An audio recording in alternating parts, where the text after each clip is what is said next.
Within Chapter 3, Arrest, Search, and Seizure, section Arrest and Search of Persons, Whren v. United States, Justice Scalia delivered the opinion of the court on the evening of June 10, 1993. Plainclothes vice squad officers on the District of Columbia Metropolitan Police Department were patrolling a high drug area of the city in an unmarked car. Their suspicions were aroused when they passed a dark Pathfinder truck with temporary license plates and youthful occupants waiting at a stop sign. The driver looked down into the lap of the passenger on his right. The truck remained stopped at the intersection for what seemed an unusually long time, more than 20 seconds, when the executed a U-turn in order to head back toward the truck. The Pathfinder turned suddenly to its right without signaling and sped off at an unreasonable speed. The policeman followed and in a short while overtook the Pathfinder when it stopped behind other traffic at a red light. They pulled up alongside, and Officer Whren Soto stepped out and approached the driver's door, identifying himself as a police officer and directing the driver, Petitioner Brown, to put the vehicle in park. Soto drew up to the driver's window. He immediately observed two large plastic bags of what appeared to be crack cocaine in Petitioner Wren's hands. Petitioners were arrested, and quantities of several types of illegal drugs were retrieved from the vehicle. Petitioners were charged in a 4-count indictment with violating various federal drug laws. At a pretrial suppression hearing, they challenged the legality for the stop and the resulting seizure of the drugs. They argued that the stop had not been justified by probable cause to believe or even reasonable suspicion that petitioners were engaged in illegal drug dealing activity, and that Officer Soto's asserted ground for approaching the vehicle to give the driver a warning concerning traffic violations was pretextual. The district court denied the suppression motion. Petitioners were convicted on counts at issue here. The Court of Appeals affirmed those convictions, holding with respect to the suppression issue that regardless of whether a police officer subjectively believes that the occupants of an automobile may be engaging in some other illegal behavior, a traffic stop is permissible as long as a reasonable officer in the same circumstances could have stopped the car for the suspected traffic violation. The Fourth Amendment guarantees the right of people to be secure in their persons, houses, papers, and effects against reasonable searches and seizures. Temporary detention of individuals during the stop of an automobile by the police, even if only for a brief period and for a limited purpose, constitutes a seizure of persons within the meanings of this provision. An automobile stop is thus subject to the constitutional imperative that it is not unreasonable under the circumstances. As a general matter, the decision to stop an automobile is reasonable where the police have probable cause to believe that a traffic violation has occurred.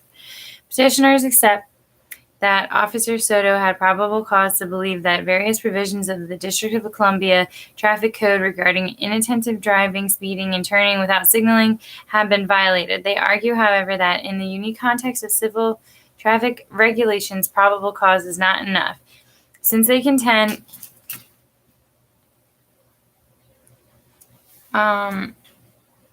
the use of automobiles is so heavily and minutely regulated that total compliance with traffic and safety rules is nearly impossible. A police officer will almost invariably be able to catch any given motorist in a technical violation. This creates a temptation to use traffic stops as a means of investigating other law violations as to which no probable cause or even articulable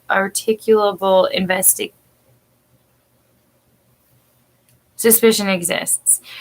Petitioners who are both Black further contend that police officers might decide which motorists to stop based on decidedly impermissible factors such as the race of the car's occupants. To avoid this danger, they say the Fourth Amendment test for traffic stops should be not the normal one applied by the Court of Appeals, but whether probable cause existed to justify the stop, but rather whether a police officer acting reasonably would have made the stop for the reason given.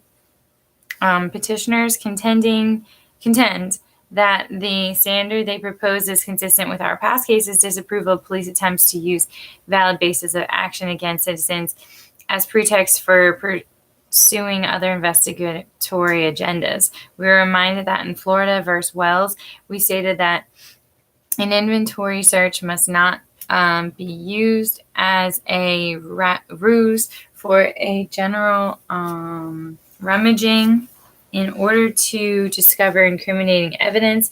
And in Colorado versus Bertreen, and improving of inventory search, we apparently thought it's significant that there had been no showing that the police who were following standard procedures acted in bad faith or for the sole purpose of investigation, and that in New York versus Berger, we observed upholding the constitutionality of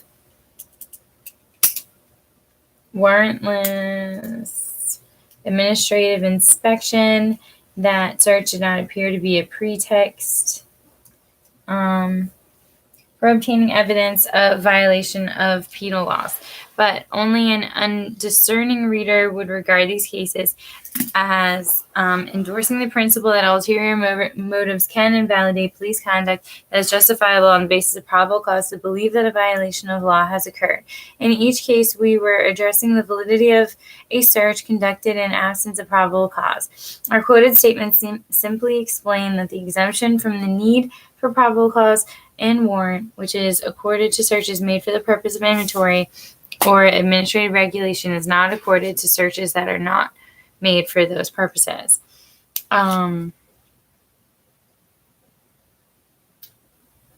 So apparently they revisited Ashcroft versus Kidd according to the footnotes, which is a 2011 case, versus Al-Kidd,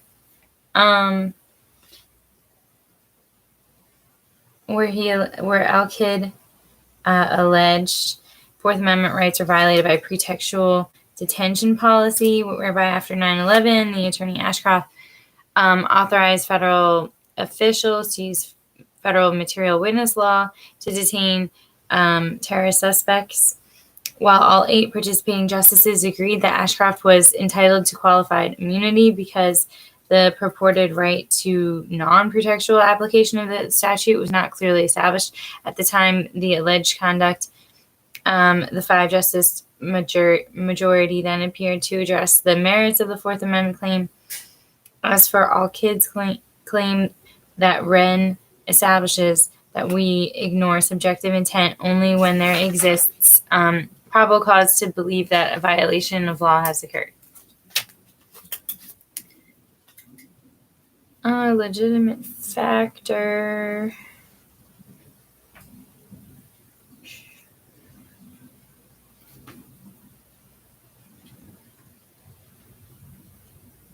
Subjective intent can come into play only in the case of warrantless action not based upon individualized suspicion. The other 3 justices concurring in the judgment objected to the court's disposition of Al-Kidd's Fourth Amendment claim on the merits, and 2, that Whren did not settle whether an official subjective intent matters in the novel context of the instant case involving prolonged detention of an individual without probable cause to believe he had committed any criminal offense. So that was the note case. Just going back to the present case, not only have, in fact, that might be right where that text was omitted. Not only have we never held outside the context of inventory search or administrative inspection discussed above that an officer's motive invalidates objectively justifiable behavior under the Fourth Amendment, but we have repeatedly held and asserted the contrary. In U.S. versus Villamonte Marquez, we held that an otherwise valid warrantless boarding of a vessel by customs officials was not rendered invalid because the custom officers were accompanied by a Louisiana state policeman and were following an informant's tip that a vessel in the ship channel was thought to be carrying marijuana. We flatly dismissed the idea that the ulterior motive might serve to strip the agents of legal justification. And what case was that?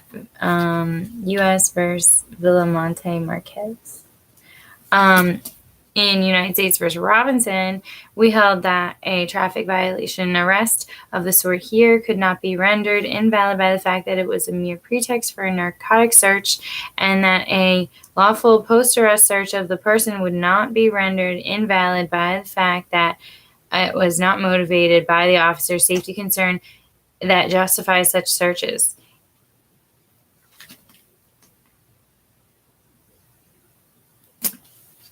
And that a lawful post-arrest search of the person would not be rendered invalid by the fact that it was not motivated by the safety concern that justifies such searches. And in Scott v. United States, 1978, in rejecting the contention that wiretap evidence was subject to exclusion because the agents conducting the tap had failed to make any effort to comply with the statutory requirement that authorized acquisitions be minimized, we said that subjective intent alone does not make otherwise lawful conduct illegal or unconstitutional. We described Robinson as having established that the fact that the officer does not have the state of mind which is hypothecated by the reasons which provide the legal justification for the officer's action does not invalidate the action taken as long as the circumstances viewed objectively justify the action. We think these cases foreclose any argument that the constitutional reasonableness of traffic stops depends upon the actual motivations of the individual officers involved. We, of course, agree with petitioners that the Constitution prohibits selective enforcement of the law based on conditions such as race. But the constitutional basis for objecting to intentionally discriminatory application of the laws is the Equal Protection Clause, not the Fourth Amendment. The subjective... That's true.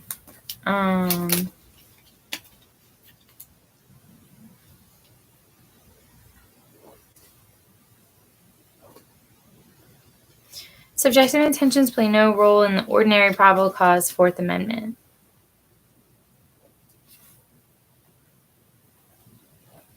Analysis. Recognizing that we have been unwilling to entertain Fourth Amendment challenges based on the actual motivations of individual officers, petitioners disavow any attention to make the individual officer's subjective good faith the touchstone of reasonableness. They insist that the standard they have put forward, whether the officer's conduct deviated materially from usual police practices, so that a reasonable officer in the same circumstances would not have made the stop, but stop for the reasons given is an objective one.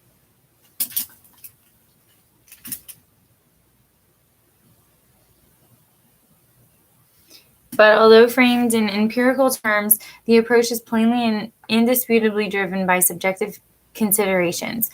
Its whole purpose is to prevent the police from doing under the guise of enforcing the traffic code what they would like to do for different reasons. Petitioners' proposed standards may not use the word pretext, but it is designed to combat nothing other than the perceived danger of the pretextual stop, albeit only indirectly and over the run of cases. Instead of asking whether the individual officer had the proper state of mind, the petitioners would have us ask, in effect, whether, based on general police practices, it is plausible to believe that the officer had the proper state of mind.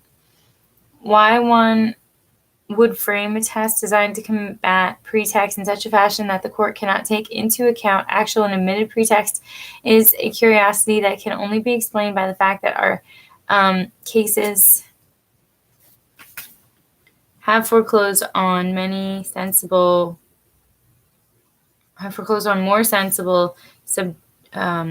option. If those cases were based only upon the evidentiary difficulty of establishing subjective intent, petitioners' attempt to root out subjective vices through objective means might make more sense, but they were not based only upon, or indeed even principally upon, the principal basis, which applies equally to attempts to reach subjective intent through ostensibly objective means, is simply that the Fourth Amendment's concern with reasonableness also allows certain actions to be taken in certain circumstances, whatever the subject intent, see Robinson Supra, since it is the fact of custodial arrest, which gives rise to the authority to search. It is of no moment that the officer did not indicate any subjective fear of the arrestee, or that he did not himself suspect that arrestee was armed. But even if our concern had been only an evidentiary one, petitioner's proposal would by no means assuage it. Indeed, it seems to us somewhat easier to figure out the intent of an individual officer than to plumb the collective consciousness of law enforcement in order to determine whether a reasonable officer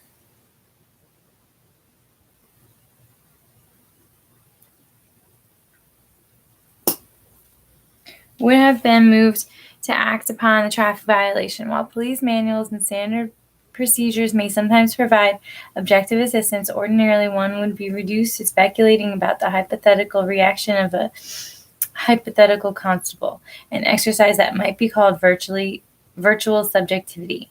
Moreover, police enforcement practices, even if they could be practicably assessed by a judge, vary from place to place and from time to time. We cannot accept that the search and seizure protections of the Fourth Amendment are so variable and can be made to turn upon such trivialities. The difficulty is illustrated by petitioners' arguments in this case. Their claim that a reasonable officer would not have made the stop is based largely on District of Columbia police regulations, which permit plainclothes officers in unmarked vehicles to enforce traffic laws only in the case of violation that is so grave as to pose an immediate threat to the safety of others. This basis of invalidation would not apply in jurisdictions that had a different practice, and it would not have applied even in the District of Columbia if Officer Soto had been wearing a uniform or patrolling in a marked police cruiser.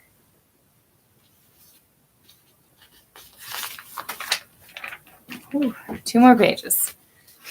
Petitioners argue that our cases support insistence upon police adherence to standard practices as an objective means of rooting out pretext. They cite no holding to that effect, and dicta in only two cases. In Abel v. U.S., 1960, the petitioner had been arrested by the Immigration and Naturalization Service on the basis of administrative warrant that he claimed had been issued on pretextual grounds in order to enable the Federal Bureau of Investigations to search his room after his arrest.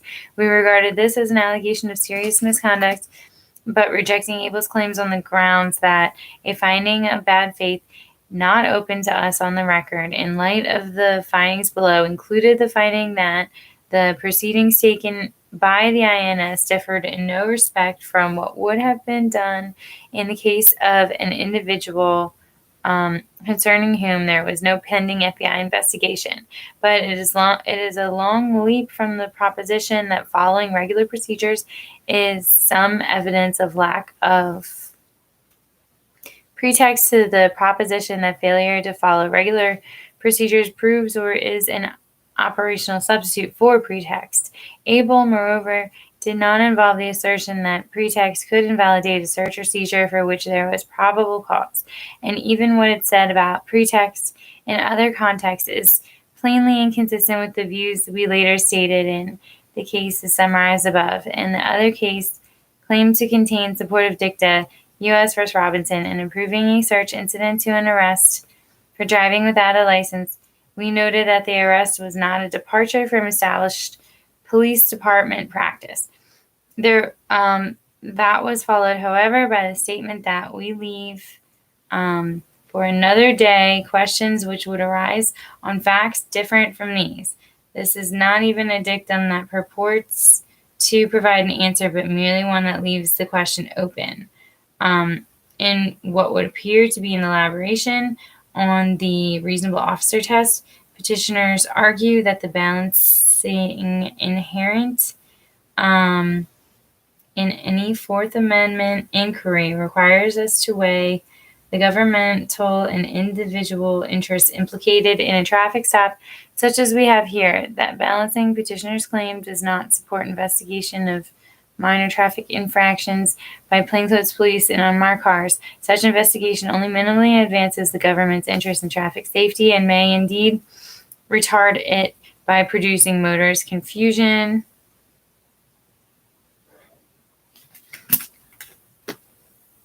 And alarm. A view said to be supported by the Metropolitan Police Department's own regulations generally prohibiting this practice. And as for the Fourth Amendment interests of the individuals concerned, petitioners point out that our cases acknowledge that even ordinary traffic stops entail a possibly unsettling show of authority, that they at best interfere with freedom of movement, are inconvenient and consume time, and at worst may create substantial anxiety. That anxiety is likely to be even more pronounced when the stop is conducted by plainclothes officers in unmarked cars. It is, of course, true that in principle, every Fourth Amendment case, since it turns upon a reasonableness determination, involves a balancing of all relevant factors. With rare exceptions not applicable here, however, the result of that balancing is not in doubt where the search or seizure is based upon probable cause. That is why petitioners must rely on cases like Prowse to provide examples of actual balancing analysis.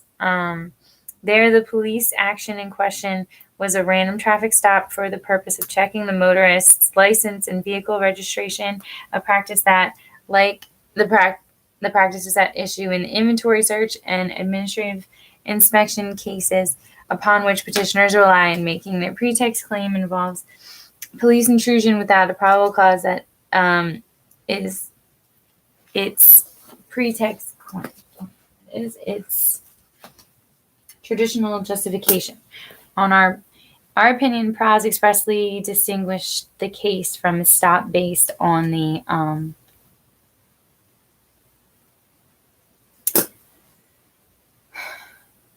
precisely what is at issue here: probable cause to believe that a driver is violating any of the multitude of applicable traffic and equipment regulations. It noted approvingly that the foremost method of enforcing traffic and vehicle safety regulations is acting upon observed violations which afford a quantum of individualized suspicion necessary to ensure that police discretion is sufficiently constrained. What is true of Prowse is also true of other cases that engaged in details of balancing analysis was necessary because they involve seizures without probable cause. Where probable causes existed, and only cases in which we have found it necessary actually to perform the balancing analysis, involve searches or seizures conducted in an extraordinary manner, unusually harmful to an individual's privacy or even physical interest, such as, for example, seizure by means of deadly force. See Tennessee v. Gardner. Unannounced entry into a home. See Wilson v. Arkansas. Entry into a home without a warrant. See Welsh v. Wisconsin. Or physical penetration of the body. See Winston v. Lee. Making of a traffic stop out of uniform does not remotely qualify as such an extreme practice, and so is governed by the usual rule that probable cause is believed to believe the law has been broken outbalances private interest in avoiding police contact. Petitioners urge as an extraordinary factor in this case that a multitude of applicable traffic and equipment regulations is so large and so difficult to obey perfectly that virtually everyone is guilty of violation, permitting the police to single out almost whomever they wish to stop. But we are aware of no principle that would allow us to decide at what point a code of law becomes so expansive and so commonly violated that infraction itself can no longer be the ordinary measure of lawfulness of enforcement. And even if we could identify such exorbitant codes,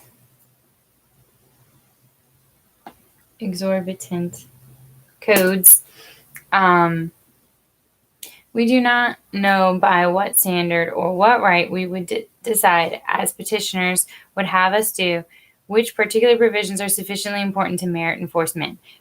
For the run-of-the-mine cases, which this surely is, we think there is no realistic alternative to the traditional common law rule that probable cause justifies search and seizure. Here, the district court found that officers had probable cause to believe the petitioners had violated a traffic code that rendered the stop reasonable under the Fourth Amendment, the evidence thereby discovered admissible, and the upholding of the convictions in the Court of Appeals for the District of Columbia Circuit is correct. Judgment affirmed.